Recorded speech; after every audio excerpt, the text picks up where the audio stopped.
Bismillah. Assalamualaikum warahmatullahi wabarakatuh. Alhamdulillah wassalatu wassalam ala Rasulillah wa ala alihi wa sahbihi wa man walah wa man tabi'ahum bi ihsanin ila yaumiddin, amma ba'd. Santri Tahfidz MDA yang disayangi Allah Subhanahu wa taala, pada perjumpaan kali ini kita masuk pada bab yang baru, yaitu tentang asyirkul akbar, syirik besar, yang terdapat pada buku akidah pada halaman 10. Baiklah, kita masuk pada pembahasan secara langsung. As-su'alul awal, soal yang pertama, ma huwa a'zamuz dzunubi 'indallah, yang artinya apakah dosa yang paling besar di sisi Allah? Jawabnya, a'zamuz dzunubi asyirku billah. Dosa yang paling besar adalah kesyirikan kepada Allah Subhanahu wa taala. Wad dalilu qauluhu ta'ala, dan dalilnya adalah firman Allah taala, ya bunayya la tusyrik billah innasyirka la zulmun azim. Wahai anakku, janganlah engkau berbuat syirik kepada Allah, karena sesungguhnya kesyirikan adalah kezaliman yang besar. Surat Luqman ayat ke-13. Dalil yang kedua dalam hadis, yaitu lamma su'ila Rasulullah sallallahu alaihi wasallam, ketika Rasulullah sallallahu alaihi wasallam ditanya, ayyudz dzambi a'zam, dosa apa yang paling besar? Qala, maka Nabi menjawab sallallahu alaihi wasallam, anta ja'ala lillahi niddan wa huwa khalaqaka, engkau menjadikan bagi Allah tandingan padahal Allah lah yang menciptakan engkau. Muttafaqun alaih, hadis diriwayatkan Bukhari dan Muslim. Kemudian penulis menjelaskan an-niddu asyariku. An-niddu tandingan, maksudnya adalah asyarik, yaitu sekutu. Murid atau talibul ilmi, santri tahfidz yang dimuliakan Allah Subhanahu wa taala, dalam bab ini ada beberapa poin yang ingin disampaikan oleh penulis. Poin pertama yang paling inti adalah bahwa kesyirikan adalah dosa yang paling besar di sisi Allah Subhanahu wa taala. Saya ulangi, kesyirikan adalah dosa yang paling besar di sisi Allah Subhanahu wa taala.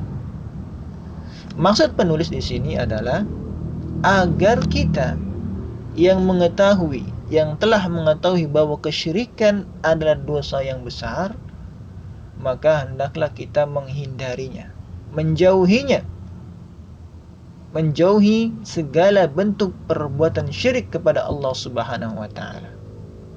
Karena dosa tersebut adalah dosa yang sangat besar dan paling besar di sisi Allah Subhanahu wa taala.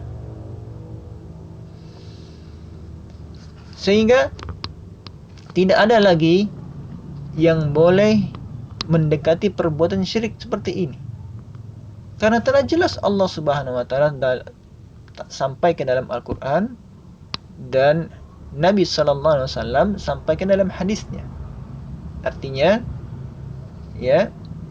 bahwa keyakinan ini telah jelas dalilnya dari Al-Quran dan Sunnah Nabi Sallallahu Alaihi Wasallam yang merupakan dua sumber hukum seorang Muslim.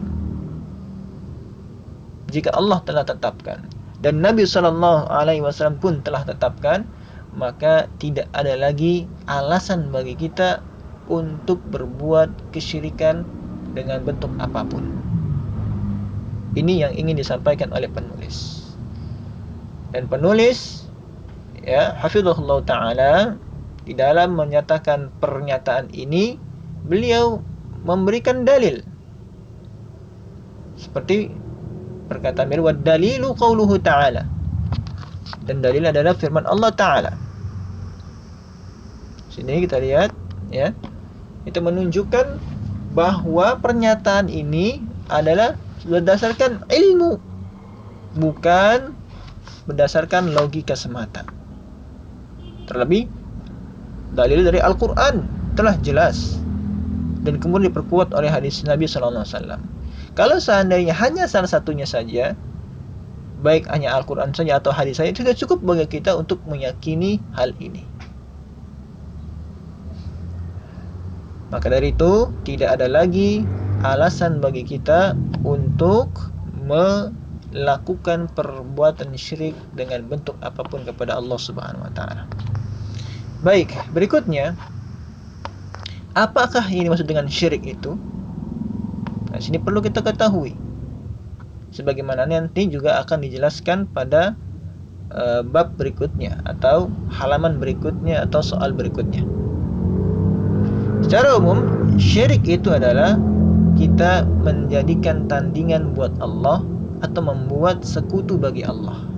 Bagaimana gambaran sekutu itu? Misal, ada satu paket makanan yang ini milik si A, haknya si A.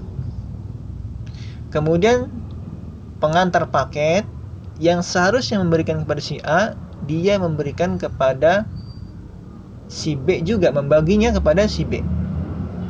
Maka pada hakikatnya pengantar paket ini telah membuat sekutu dalam penerimaan paket tersebut, yakni dia memberikan kepada A dan juga B. Dan ini dalam konteks ibadah dia dikatakan berbuat syirik. Contoh, seseorang beribadah, misalnya dia memohon pertolongan kepada misalnya ulama yang telah meninggal. Seperti di daerah kita banyak memohon pertolongan kepada Syekh Abdul Qadir Jailani misalnya. Yang mana kalau kita pelajari, pertolongan itu adalah hak Allah. Hanya Allah saja yang mampu memberikan pertolongan pada hambanya. Maka ketika orang ini memohon pertolongan kepada orang yang telah meninggal, ulama tersebut, pada hakikatnya dia menjadikan sekutu bagi Allah dalam memberikan pertolongan. Dan ini adalah hakikat kesyirikan. Dia menjadikan sekutu atau tandingan bagi Allah Subhanahu wa taala. Dan itu ditegaskan oleh sabda Nabi sallallahu alaihi wasallam dalam hadis yang dicantumkan tadi. Rasulullah mengatakan, "Antaj'ala lillahi niddan wa huwa khalaqaka." Engkau menjadikan bagi Allah tandingan, padahal Allah lah yang menciptakan engkau. Baiklah. Demikian tentang syirikan. Berikutnya, kenapa kesyirikan dianggap atau dinyatakan sebagai dosa yang paling besar? Mengapa kesyirikan kepada Allah Subhanahu wa taala dianggap atau dinyatakan sebagai dosa yang paling besar? Paling tidak di sini ada 3 sebab. Sebab yang pertama, bahwa kesyirikan adalah kezaliman yang paling besar. Sebagaimana firman Allah Subhanahu wa taala tadi dalam surat Luqman ayat 13. Allah katakan, "Innasyirka la zulmun azim." Sesungguhnya kesyirikan itu adalah kezaliman yang besar. Kenapa kesyirikan disebut kezaliman?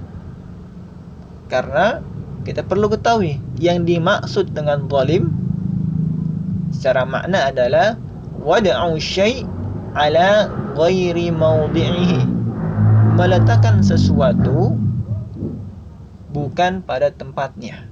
Ini adalah makna zalim. Kenapa orang yang berbuat syirik dikatakan zalim? Karena dia menempatkan ibadah yang harusnya ditempatkan kepada Allah, dia berikan kepada selain Allah.